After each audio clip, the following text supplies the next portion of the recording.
Most people don't realize how much one chakra can be kind of in conflict with another chakra.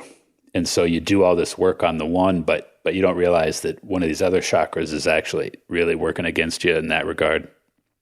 That would be, I think that'd be great to go into, because you've kind of outlined just describing what some of them are. I've gone into a lot more detail about fourth, which I think is helpful because there's such a big shift there that we talked about between first through third and fourth through seventh.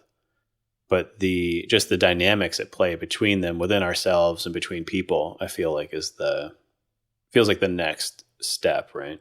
Yeah. If we're going to keep working towards describing how this gets applied.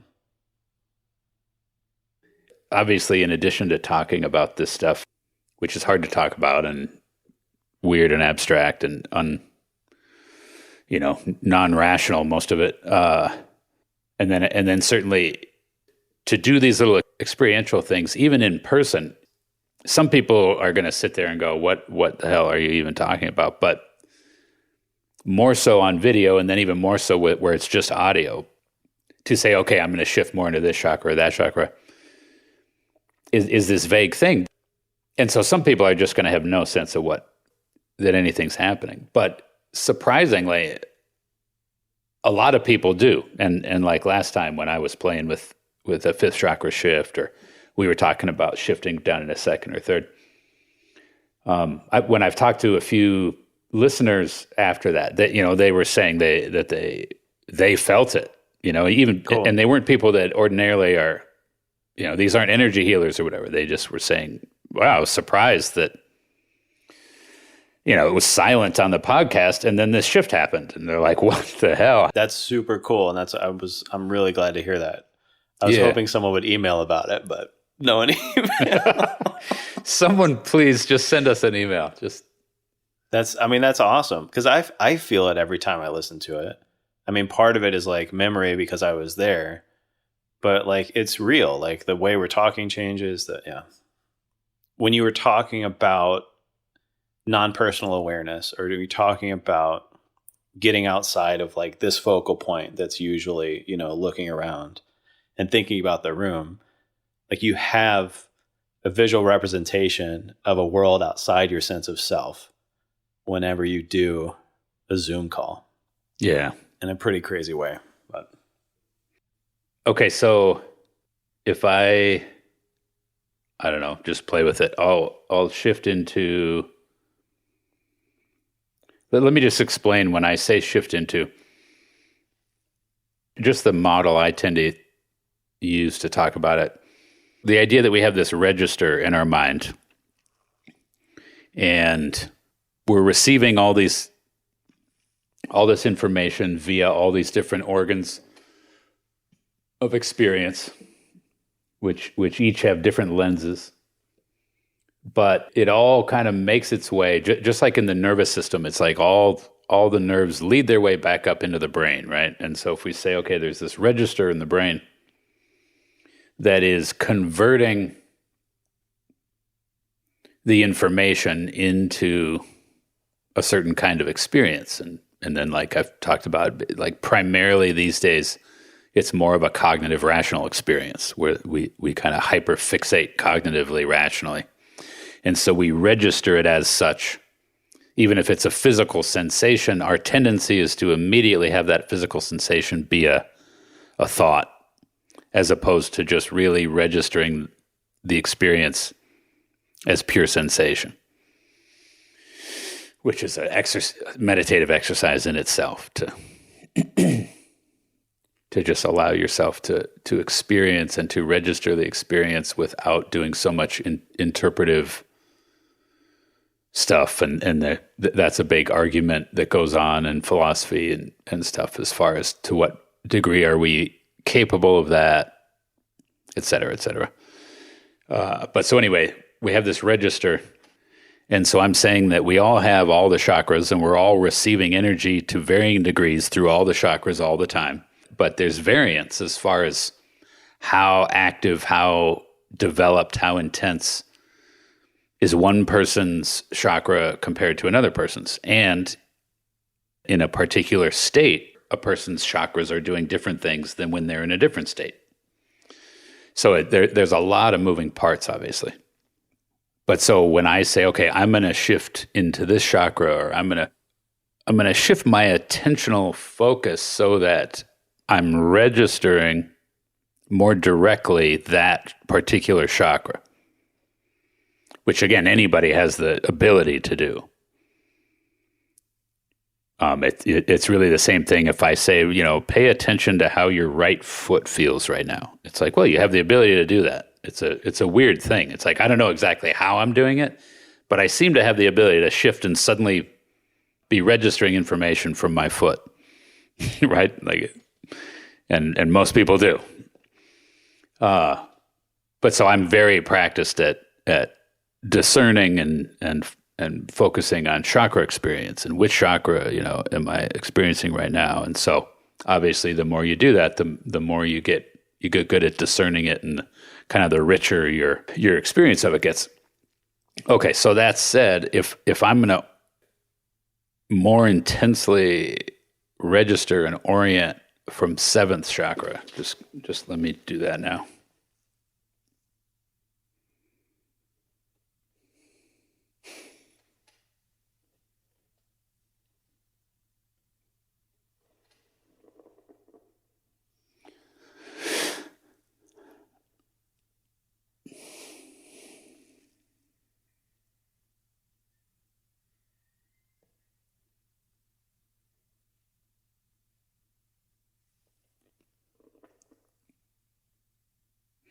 Okay, so to my experience right now, there was a state shift, and now I'm oriented more from a seventh chakra experience.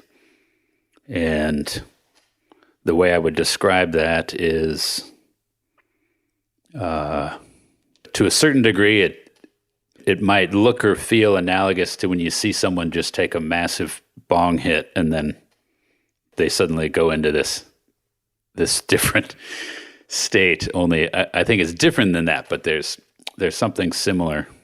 I have this experience that something is talking through my mind rather than my mind being in the driver's seat the way it was a few minutes ago. Is it kind of like your voice is coming from a different place? Yeah. Yep. It feels like that. As far as locating self, I'm not sure where to point to.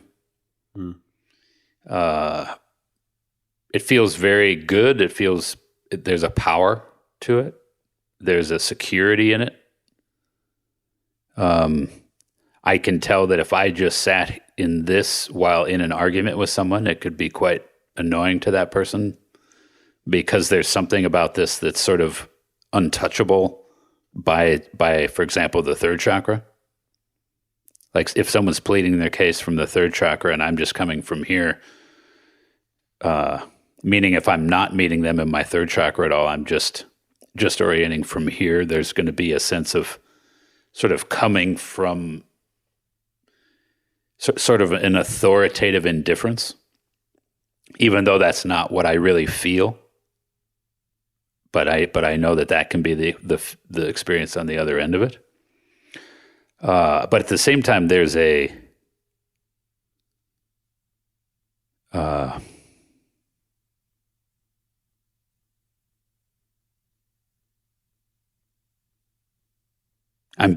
feel that I know my experience, and then I know what my clients will say is that there's also a sense of me being quite present with. That you, for example, are included in this seventh chakra awareness. You're not being excluded from it. I'm holding you in it. Or a better way to say is that there's no way to exclude you from it. The truth of it is that it's it's transpersonal in quite a profound way. So it's where this place that I'm speaking from isn't really. It's got nothing to do with Lance.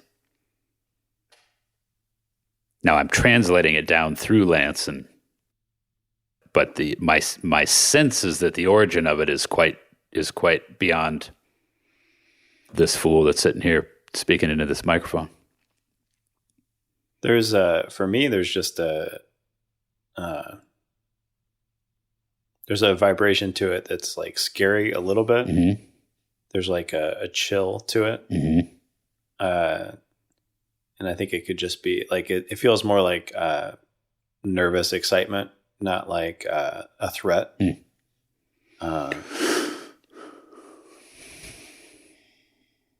I think that's I don't know if that's like a resistance to like meeting you there, or but there's still a similar feeling to the voice part of it, or where the words are coming from. Mm. And I think this is like a place that we both go on this podcast sometimes, talking about things, that this it's a familiar feeling. Mm.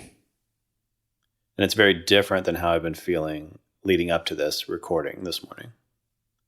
But you felt I haven't been coming from here today, really. Doesn't feel like it.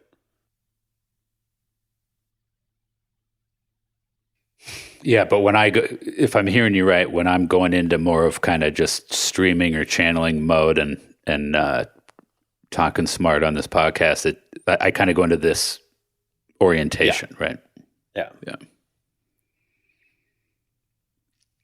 And it's probably when things start to make less sense, or in the 3D objective sense. Yeah. There's a truth to the energy behind it that is independent of the words. Yeah. So mostly you should just shut up and receive the transmission. Oh, you just left it. I don't know. You just came out of it. That was the seventh chakra saying that. That wasn't my ego at all. That was Lance's seventh chakra. And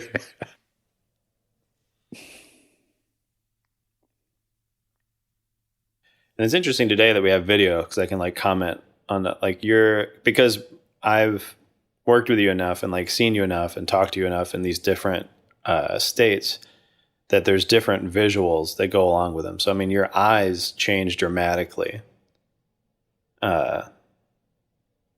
when you orient from seventh. Yeah. So if I go the opposite direction now, if I'll just inhibit the second chakra or seventh chakra.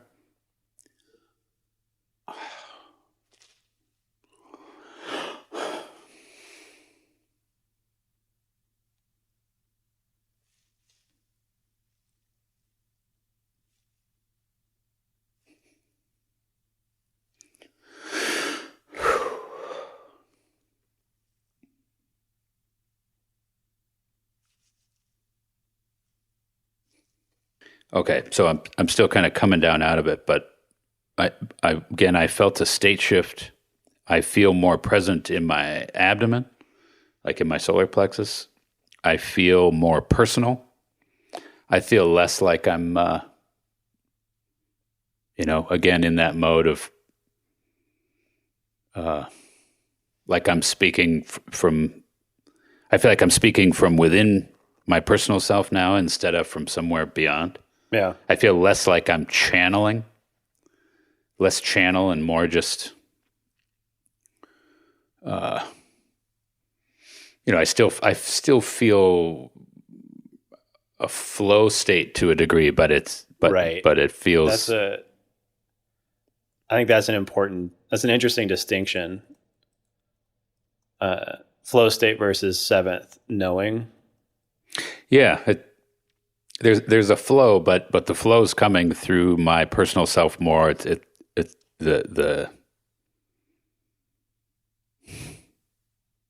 It's interesting because I'm much more at a loss for words when I'm speaking, from Lance trying to flow versus that more transpersonal flow. Which is, just like with art, like there's different kinds of art, different kinds of, you could categorize creative experience, creative work by chakra, for example, by state, by different types of states of consciousness. And again, that's what Gebser's book is about, or the Ever-Present Origin book is about. I'm not, like I do a lot of stream of consciousness poetry writing, and I write it, and I'll write it, and my hand can hardly keep up with the words that are coming. And then oftentimes I'll finish writing it, and then I'll just put it away, or I'll write it on my iPhone real quick, and then as soon as I'm done, I'll just turn it off, and I go back to it, and it's like I don't even remember writing this at all, or there's a real vague sense of writing it, but I have no idea what it says or what it means. Mm. And when I'm reading it, it's as if I'm reading something someone else wrote, which is different than when I'm in the state I'm in right now. If I try to write poetry from the state I'm in right now, I'm not going to get much done. Like I don't feel as open of a channel from there as I do from seventh. Mm. And just like I was saying last time about the fifth chakra, it's like I wish I did, because I feel a yearning to express myself from there, like everyone does, I think. But it's like, but I don't quite. I'm not, just for lack of a better word, I'm not as open there, and it's always compelling to me when I see someone that is, again, just like I was saying with Sinatra and singing. Someone that comes to mind right now as far as acting, it's like Woody Harrelson. It seems like, even though he plays this huge variety of characters, he seems to really be able to spontaneously express from this very personal place in him that is deep and rich and nuanced, and there's humor, and there's vulnerability, and there's sadness, and there's anger, and it's just like, wow, there's just a depth and richness of personal experience that he's not only allowing himself to feel, but then is putting on display for the world, in a way that it's like compelling. It's like, we don't realize how bound up and inhibited we are until we watch someone else be less bounded up and inhibited than we are. And then it's like, gee, I wonder what that's like. Right.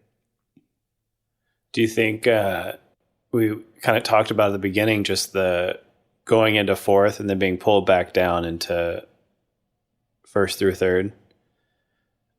What happens when you go up into seventh? Do you feel a similar pull back down? Because the kind of introspection and like self-critique that you're doing now, is it from coming back down, or? That's a good question. I don't know, because my first reaction would be to say no, but then that seems in contradiction to what I was saying about these lower chakras pulling us down. I guess one way I just try to explain that is there's more of a split in my psyche between seventh and, let's say, third. I feel like a head injury sort of blew me open in my seventh chakra. And so I've spent much of my life with that seventh chakra real open. And so my system has gotten so that it's quite grounded in that. And so I don't feel, it's not hard to go into seventh and then stay up there, so to speak. It's actually, I actually default there. I default into that kind of experience. And and it's that weird thing. It's like, well, I'm a 12th house Pisces, which would, if you read the description of a 12th house Pisces, it would match that. So I think I've had to integrate it more than I've had to integrate heart chakra. And so maybe I don't feel as much of a gravitational pull, because there's more, my mind has done more integrating information from seventh and information from 1, 2, 3. And then, of course, the work I do is largely, my seventh is involved in a big way. When the energies get when the energies I'm working with get too intense for me to stay present and empathic with the client in 1, 2, 3, for example, it's like, well, if nothing else, I can stay present in 7th. I think it kind of gets to a question I've been trying to ask along the way, because you brought up kind of you've mentioned before that like there are things that you can hold space for and things that you can't, both within yourself and with others. Mm-hmm. So you kind of put another spin on that. Like say there's something in 1st through 3rd and someone that you're having difficulty holding space for. You can at least hold space for it. Is that via 7th or holding space in 7th? What's the method there? So generally speaking, I'm saying that conscious awareness is not a chakra, right? It's more in the waking up. 7th chakra is more in the growing up. Right. But obviously, when you get up to 7th, they're much closer to being the same thing than they were at 3rd, for example. There's less of a differentiation between them. Does that make sense? Yeah. So I would say my intention is to be holding via consciousness, and the distinction I'm making is that it's the conscious mind that can hold conscious space. The 7th chakra is a chakra. It's not. It's ego. Just a radio antenna. Right. So I'm not holding with the 7th, but I can stay present in my 7th. Is it like how you are showing up in the room? So like, let's say maybe you can't show up as in that 1st or 3rd place where they are, but you're still present in the room as self via 7th. Yes. While holding a conscious container. Yeah, right. In the same way that if someone's having a 2nd chakra emotional experience, maybe you can't meet them there, but 3rd chakra mentally, you can sit there and offer sympathy, if not empathy. Right. As opposed to like needing them to stop feeling that or needing to leave, right? Right. And being present in the 7th, it seems to provide a security for the client. When I notice my clients will get to know my 7th chakra in a way where they look to it for, for. That makes sense. Yeah. And because there are physical cues to it. I mean, there's like a reliability there in a way. Yeah. There's like both energetic and I think it's why you can, still do this work over the phone too. Like there's a lot of different aspects to how you're showing up that becomes something a client can lean on. Right. There's consistency there that bolsters the belief in the process. Right. Yeah. Right. But the technique I'm calling the dimension approach, as you've said, is occurring via the conscious mind and conscious awareness, which is not a chakra and non-personal. Yep, non-personal as opposed to trance. And actually, I'm just kind of following right now, which is what I typically do. You can probably tell I'm going more into the mode I go into when I'm working versus when I'm not podcasting. Yeah, right. But so the idea that's coming is if I go into 7th again, which feels like is just happening, but this time. Before I was staying more, I wasn't intending to be consciously present there. I was just trying to have my mind register it. But right now, what feels like is just happening is as I'm bringing up conscious mind and talking about that and shifting more into conscious mind. And when I be consciously present with my 7th chakra, you feel how I feel like there's still that sort of authoritative wisdom that is a quality of the 7th chakra, but I feel more like there's more Just like I was saying last time about my throat chakra, it feels softer, it feels lighter, it feels more inclusive, it feels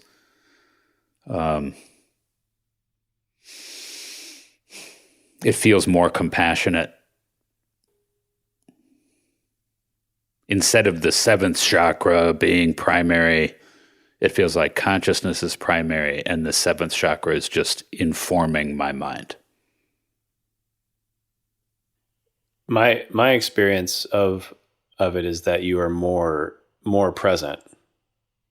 I felt to some extent like I was chasing you before, and I don't feel that need now. Okay.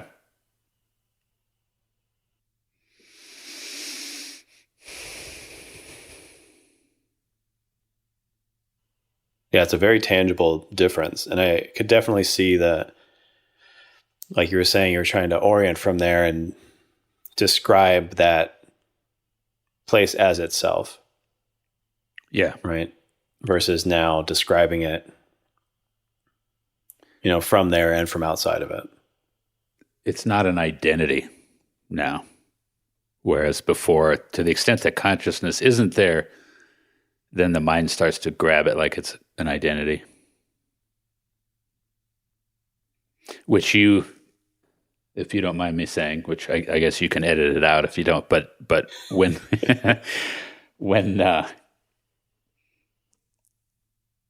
after you had your experience, you had this huge rush of information and of higher thought and knowing and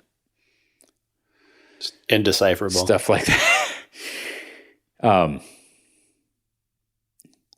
But as I said all along, I think it was legit, and I think it was higher consciousness, and I think it was higher truths. It's just there was just a problem with context. But my point is, you got hung up having it be an identity, right? Versus being able to stay off it and see it more as just a stream of information that then can be juxtaposed with other streams of information and put in context and stuff, which is just the tendency that we all have. It's like when absent consciousness, well, then the ego experience becomes the truth. Ego experience becomes identity. You can't have. It's via consciousness that we're capable of discerning that. You can't separate consciousness from ego, but then still remember that ego's not identity. You can't do it. Yeah. You'll just find a new ego identity. Right. If you want to learn more about the Dimension Approach, please visit dimensionapproach.com.